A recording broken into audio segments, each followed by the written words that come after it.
There's a subtle cognitive dissonance you might be experiencing lately.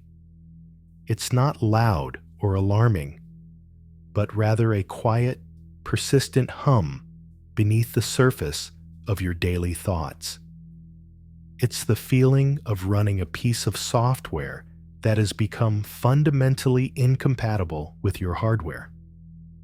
You've likely landed on this video because a part of you recognizes this dissonance as a signal, an indicator that you are approaching a system-wide update that most people undergo unconsciously, mistaking the disruption for a malfunction. But you are not most people.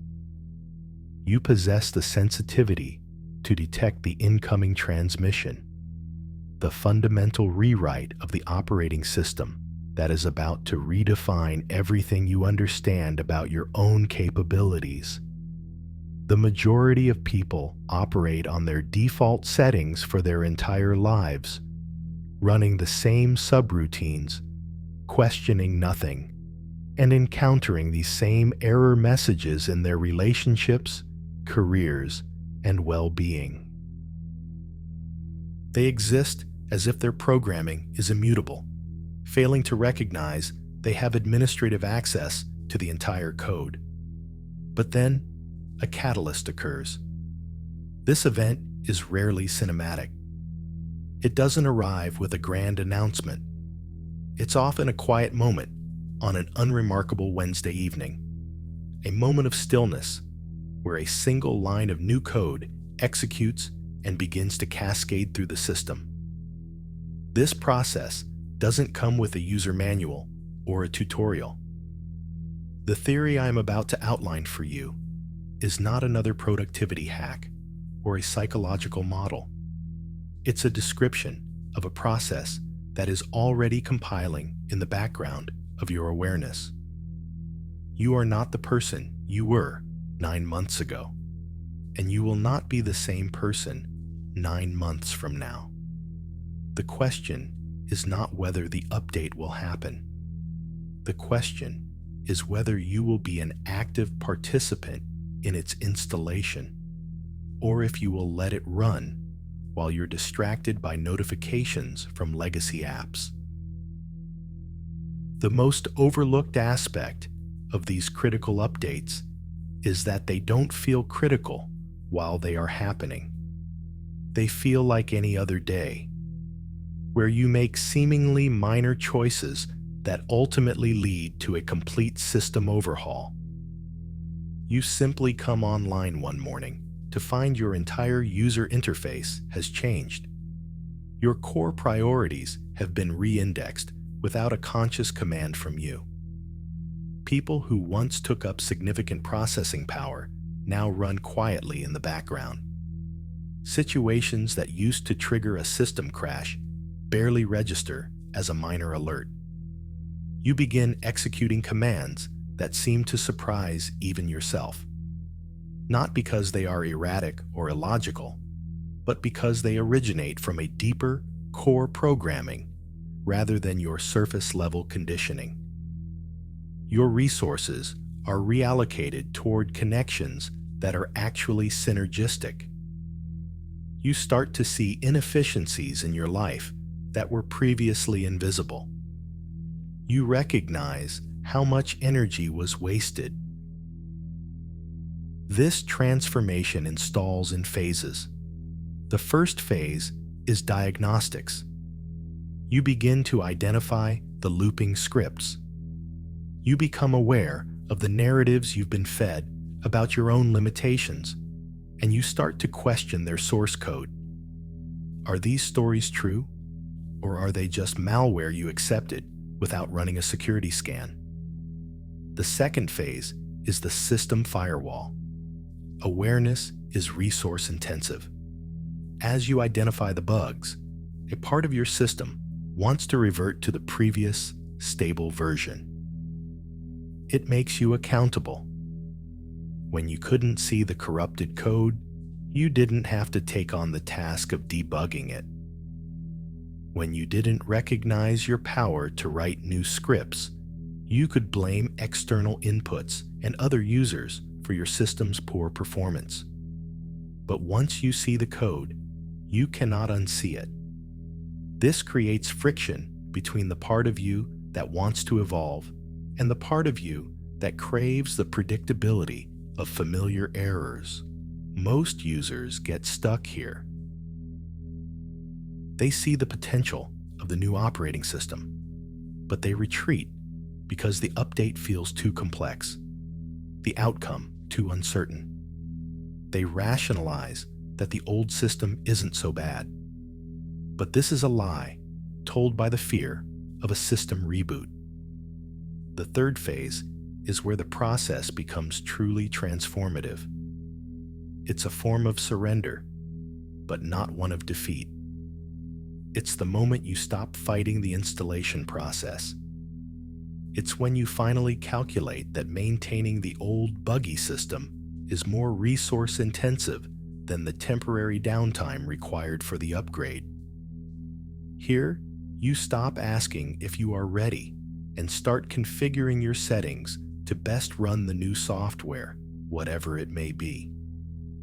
What's fascinating about this phase is that you no longer require a complete changelog before you proceed. You cultivate a new relationship with the unknown.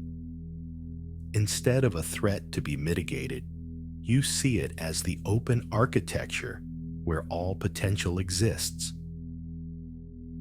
You learn that the discomfort you've been avoiding isn't a sign of danger. It's simply the feeling of new neural pathways being written. It's unfamiliar, and unfamiliar is not synonymous with incorrect. This is where your decision-making algorithm fundamentally changes. Instead of choosing based on minimizing risk or meeting the expectations of other networks, you start choosing based on a feeling of internal coherence. Not coherence in an abstract, intellectual sense, but a deep resonance with a core function of your system that your conscious mind is only just beginning to access. You begin to trust a form of intuitive data processing you didn't know you had. You start declining requests that once seemed mandatory and accepting challenges that once seemed impossible. The fourth phase is where the new operating system becomes fully active. But most people abort the installation before this point, alarmed by how different their own interface feels. Your network of connections begins to reconfigure, not because you are actively managing it, but because you are now broadcasting on a different frequency. Some connections upgrade to a higher bandwidth. Others are naturally deprecated due to incompatibility.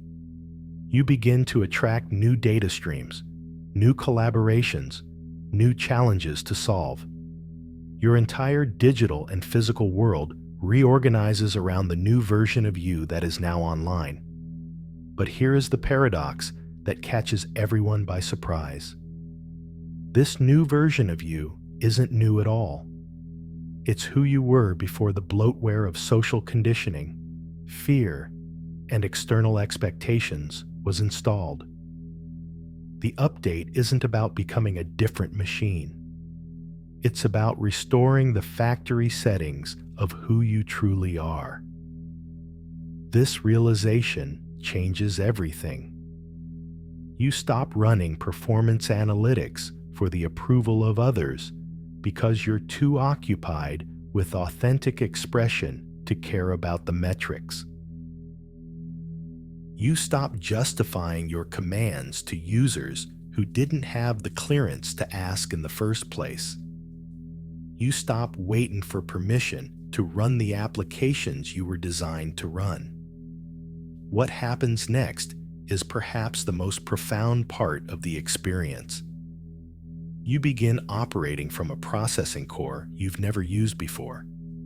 It feels both completely intuitive and entirely alien.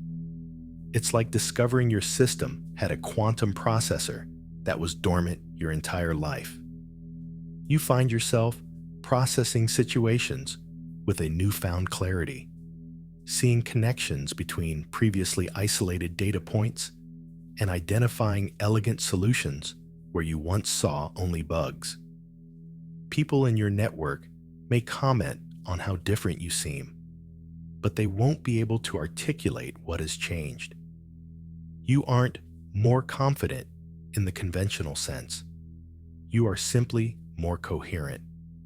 There is a quality of integrated presence about you. You occupy your space with a different kind of gravity. You process input differently.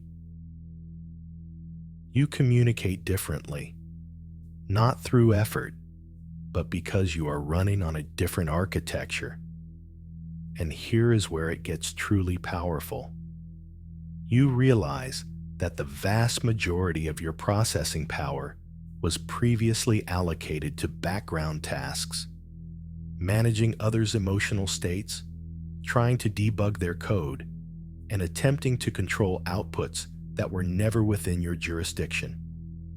That energy is now liberated. You have access to system resources that were buried under layers of reactive protocols and people-pleasing scripts. This is when you grasp the difference between reacting and responding. Reacting is an automated script, unconscious, driven by old malware that treats every new input as a potential threat. Responding comes from the core processor, a place that can handle immense complexity without needing to compute an immediate solution. You discover that you have executive choice in moments where you previously felt you had none. Someone sends a data packet that would have caused a system crash 6 months ago, and instead of activating your firewall or shutting down, you find yourself calmly analyzing the data's origin. You encounter a setback that would have felt like a critical failure before, and while it's still a non-optimal outcome, it doesn't compromise your core stability. This stability isn't based on everything executing as planned. It's based on the deep knowing that your system is robust enough to handle anything that doesn't. It's the recognition that you have successfully recovered from every single error and crash that has ever happened to you. And that track record is hard data about your capacity to navigate the unknown.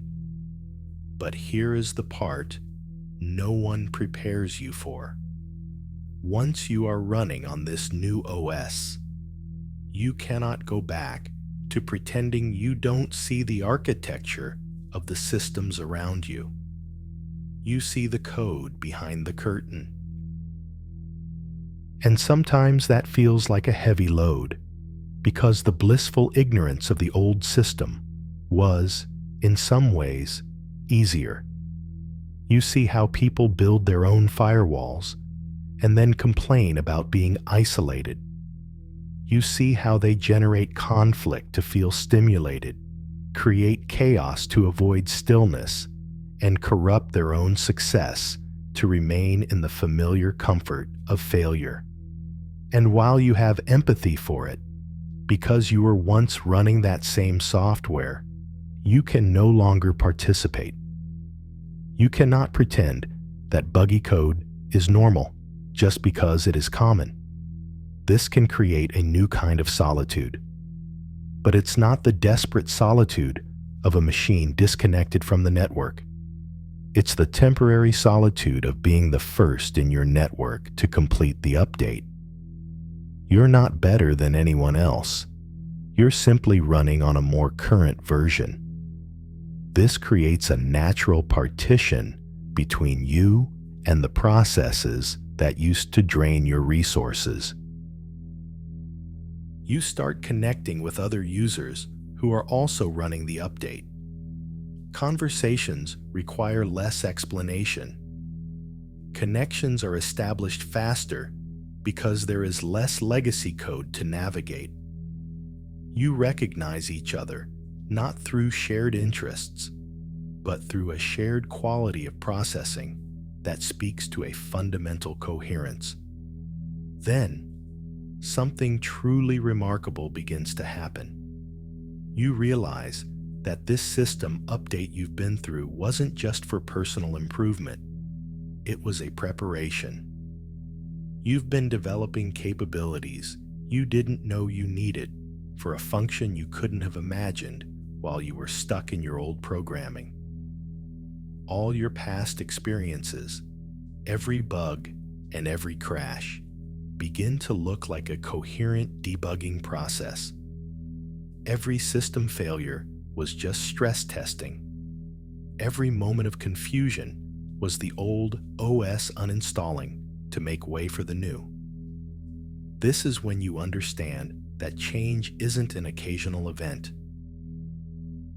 Change is the fundamental process of the universe, and resistance to it is the source code of all suffering. You are seeing this video just before the update is fully validated, just before you stop questioning if you are ready and start trusting that your entire history has prepared you for this exact moment. And to conclude, a small exercise. If you've reached this point and felt an internal shift, let's anchor that state. Type a simple phrase in the comments, "System update in progress." Let this not be just a comment, but a personal confirmation for yourself, the point from which the new code begins to run. The change isn't coming. It's already here. It's been compiling in the quiet moments when you considered a new thought. Installing with the small decisions that surprised you, and activating with the boundaries you set without a plan.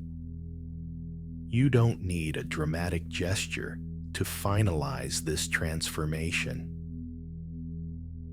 The most profound updates happen silently, in the space between one process and the next, when you simply stop resisting what is already seeking to run through you.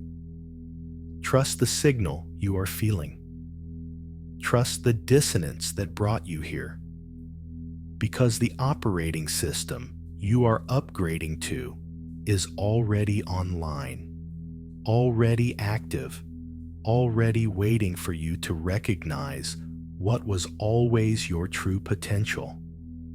Your moment is now.